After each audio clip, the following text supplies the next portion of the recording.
Bab 15, Hukum yang mengatur kehidupan kita. Pengantar. Sahabatku yang terhormat. Eksperimen terhadap parasit yang terdapat di tanaman menunjukkan bahwa bahkan ordo kehidupan yang paling rendah pun dimampukan untuk mengambil manfaat dari hukum alam. Eksperimen ini dilakukan oleh Jacques Loeb, MD, PhD, seorang anggota Rockefeller Institute. Materinya diperoleh dari rumpun-rumpun mawar yang ditanam di pot, yang dibawa ke sebuah ruangan dan diletakkan di depan jendela tertutup. Jika tanaman itu dibiarkan mengering, maka parasit Aphides yang tadinya tidak memiliki sayap lalu berubah menjadi serangga bersayap. Setelah bermetamorfosis, binatang itu pun meninggalkan tanaman, terbang ke jendela dan kemudian merayap naik ke kacanya. Jelas bahwa serangga kecil ini mendapati tanaman yang menghidupi mereka telah mati, sehingga mereka tidak bisa makan dan minum dari sumber ini. Metode satu-satunya yang bisa mereka gunakan untuk menyelamatkan diri dari mati kelaparan adalah menumbuhkan sayap sementara, dan kemudian terbang. Dan, hal itulah yang mereka lakukan. Eksperimen-eksperimen seperti ini menunjukkan bahwa Yang Maha Berilmu dan Yang Maha Kuasa memang Maha Ada. Dan, benda hidup yang terkecil sekalipun dalam keadaan darurat bisa mengambil kebaikan darinya.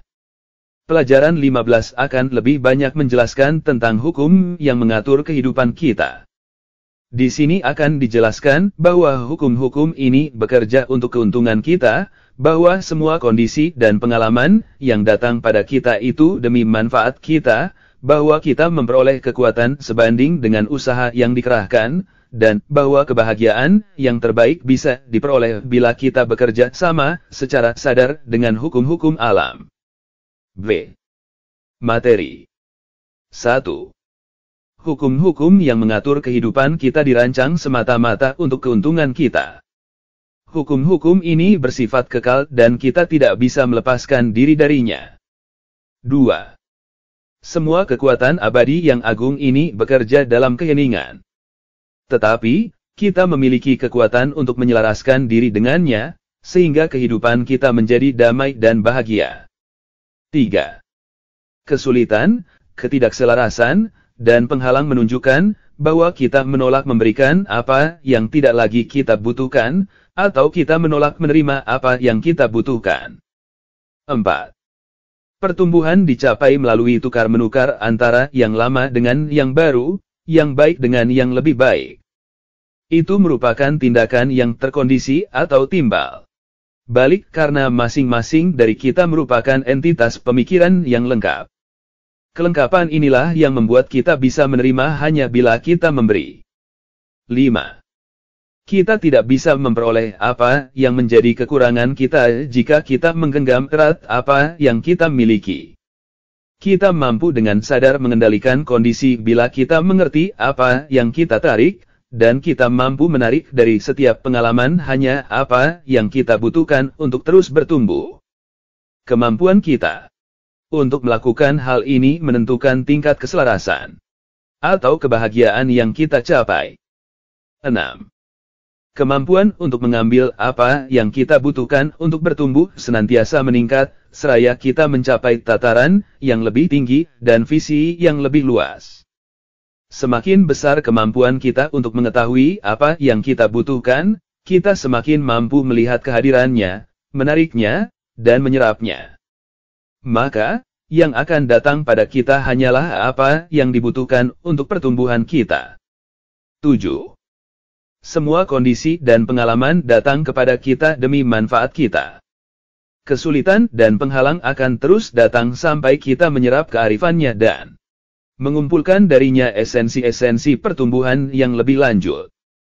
8. Ada benarnya bahwa kita menuai apa yang kita tabur. Kita memperoleh kekuatan permanen persis sebanding dengan usaha yang dibutuhkan untuk mengatasi kesulitan. 9. Syarat bertumbuh yang tak bisa ditawar menuntut agar kita mengerahkan upaya yang keras untuk menarik apa yang sepenuhnya selaras dengan kita. Kebahagiaan tertinggi bagi kita dapat dicapai dengan cara terbaik melalui pemahaman tentang hukum-hukum alam dan secara sadar bekerja sama dengannya. 10.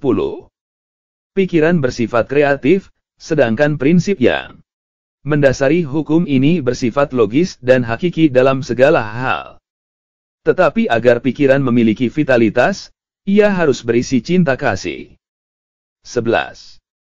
Cinta kasihlah yang memberikan vitalitas pada pikiran, sehingga kita bertumbuh.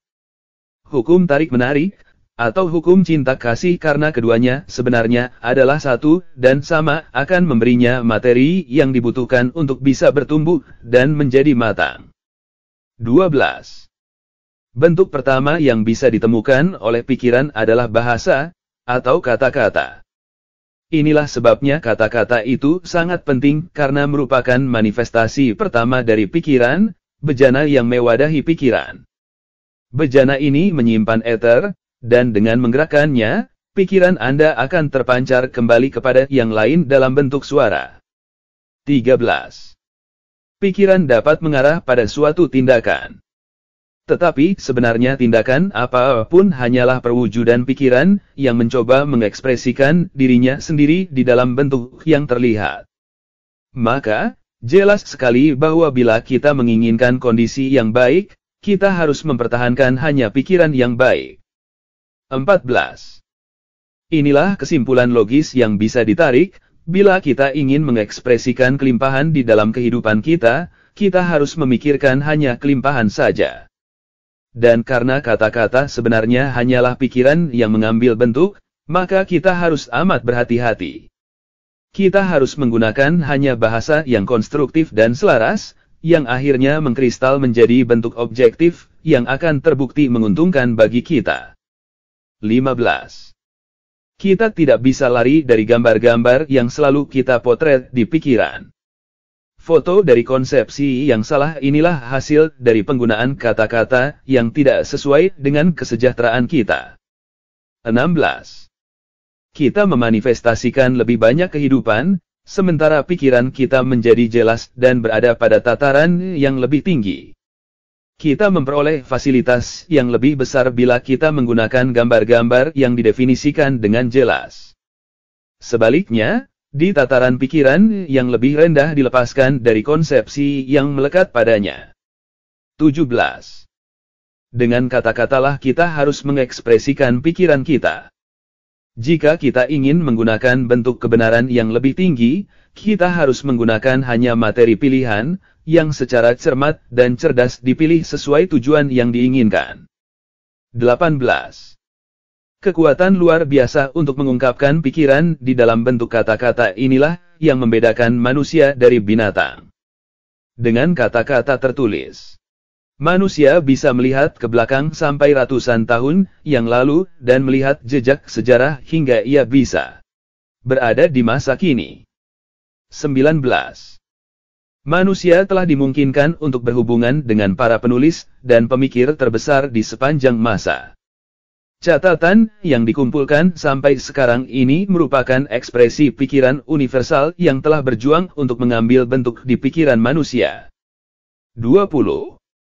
Kita tahu bahwa tujuan pikiran universal adalah kreasi bentuk. Kita tahu bahwa pikiran individu pun senantiasa berusaha untuk mengekspresikan diri di dalam bentuk. Kita tahu bahwa kata adalah bentuk pikiran, sedangkan kalimat adalah kombinasi dari bentuk pikiran. Maka, jika kita menginginkan tujuan kita menjadi indah atau kuat, kita harus melihat bahwa kata-kata yang akhirnya akan membangun kuil kita itu, benar-benar jelas, pasti, dan disatukan secara akurat. Akurasi di dalam membentuk kata dan kalimat merupakan bentuk arsitektur tertinggi di dalam peradaban, dan merupakan paspor untuk keberhasilan. 21. Kata-kata adalah pikiran. Kekuatannya tak tampak dan tak terkalahkan, dan akhirnya akan bermanifestasi menjadi bentuk. 22. Kata-kata bisa menjadi istana mental yang tetap ada selamanya, atau mungkin menjadi gubuk reyot yang roboh tertiup angin sepoi. Kata-kata bisa menyenangkan mata ataupun telinga, bisa berisi segala pengetahuan. Di dalam kata-kata, kita menemukan sejarah masa lampau dan harapan masa depan. Kata-kata adalah pesuruh yang hidup. Darinya terlahir setiap aktivitas manusia dan manusia super. 23. Keindahan kata terkandung di dalam keindahan pikiran.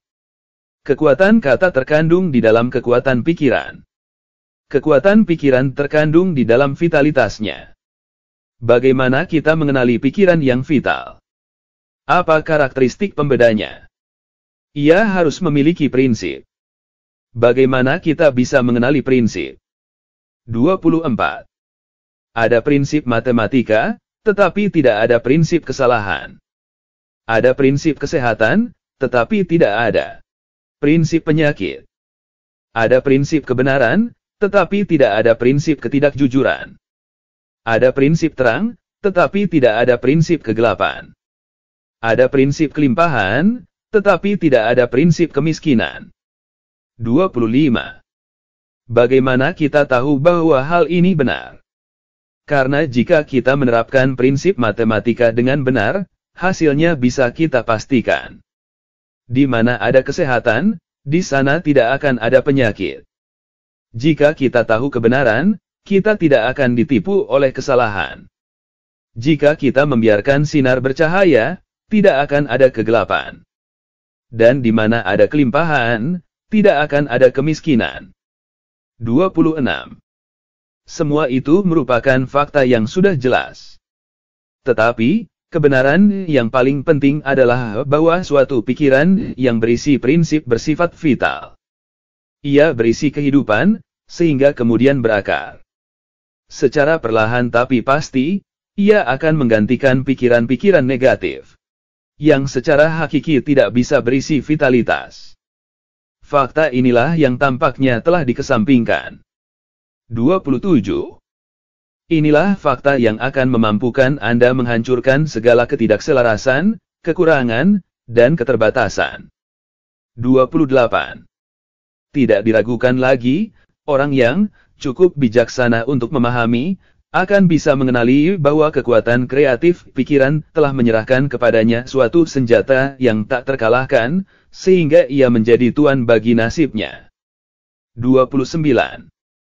Di dunia fisik, ada hukum kompensasi, yaitu, munculnya sejumlah tertentu energi di suatu tempat, berarti lenyapnya jumlah yang sama di tempat lain. Hal ini berarti, kita hanya bisa memperoleh apa yang kita berikan. Jika kita membangun tekad untuk suatu tindakan, kita harus siap bertanggung jawab untuk pengembangan tindakan itu. Pikiran bawah sadar tidak bisa bernalar. Ia mempercayai kata-kata kita. Kita telah meminta sesuatu, maka sekarang kita menerimanya. Kita menerima sesuatu yang menjadi konsekuensi atas tindakan kita di masa lalu. Dadu telah dilempar. Benang akan terjalin membentuk pola yang kita buat sebelumnya. 30. Maka, insting, kearifan melihat ke dalam diri, harus dilatih agar pikiran yang kita miliki tidak berisi kuman mental, kuman moral, dan kuman fisik yang tidak kita inginkan terjadi di dalam kehidupan kita. 31.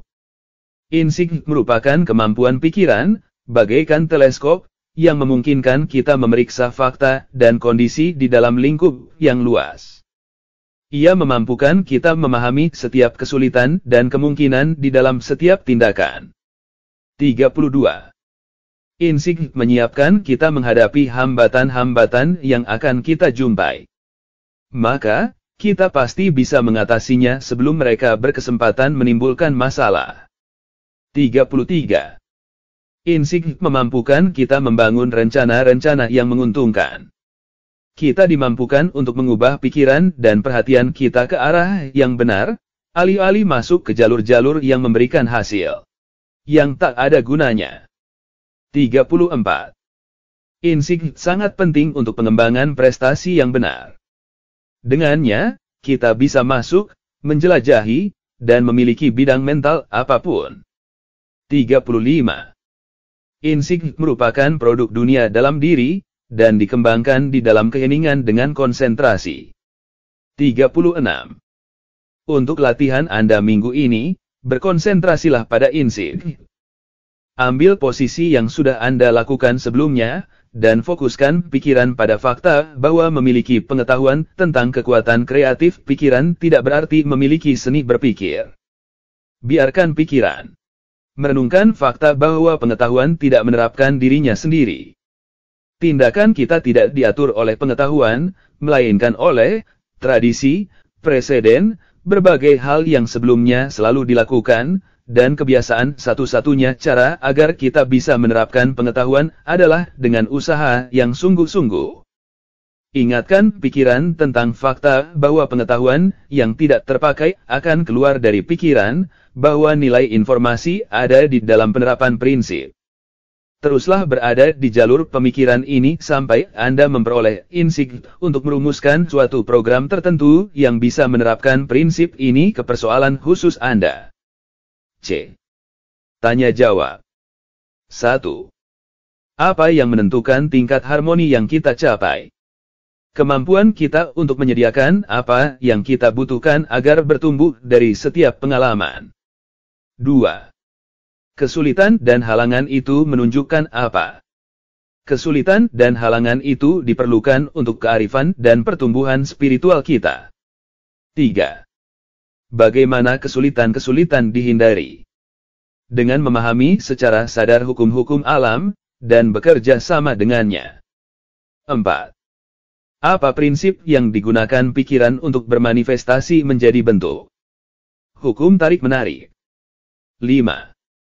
Bagaimana materi yang diperlukan dipertahankan, sehingga pertumbuhan, pengembangan, dan kematangan ide bisa mengambil bentuk? Hukum cinta kasih, yang merupakan prinsip kreatif semesta, memberikan vitalitas pada pikiran, dan hukum tarik-menarik memberikan substansi yang diperlukan oleh hukum pertumbuhan. 6. Bagaimana memiliki kondisi-kondisi yang diinginkan? Dengan cara memiliki hanya pikiran-pikiran yang diinginkan. 7. Bagaimana terjadinya kondisi-kondisi yang tidak diinginkan? Dengan berpikir, berdiskusi, dan memvisualisasikan kondisi-kondisi kekurangan, keterbatasan, penyakit, ketidakselarasan, dan ketidaksesuaian apapun. Potret mental dari konsep yang salah ini diambil oleh pikiran bawah sadar, dan kemudian hukum tarik-menarik tak pelak lagi akan mengkristalkannya menjadi bentuk objektif. Ungkapan, kita menuai apa yang kita tabur, sudah terbukti kebenarannya secara ilmiah. 8. Bagaimana kita bisa mengatasi berbagai jenis ketakutan, keterbatasan, kemiskinan, dan ketidakselarasan? Kesalahan harus digantikan oleh prinsip. 9. Bagaimana kita bisa mengenali prinsip? Dengan memahami betul fakta bahwa kebenaran pasti menghancurkan kesalahan.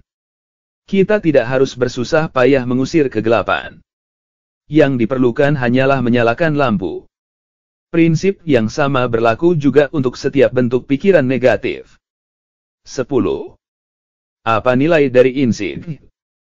Ia memampukan kita memahami pentingnya menerapkan pengetahuan yang kita peroleh. Banyak orang yang berpikir bahwa pengetahuan akan menerapkan dirinya sendiri secara otomatis, padahal anggapan itu sama sekali salah.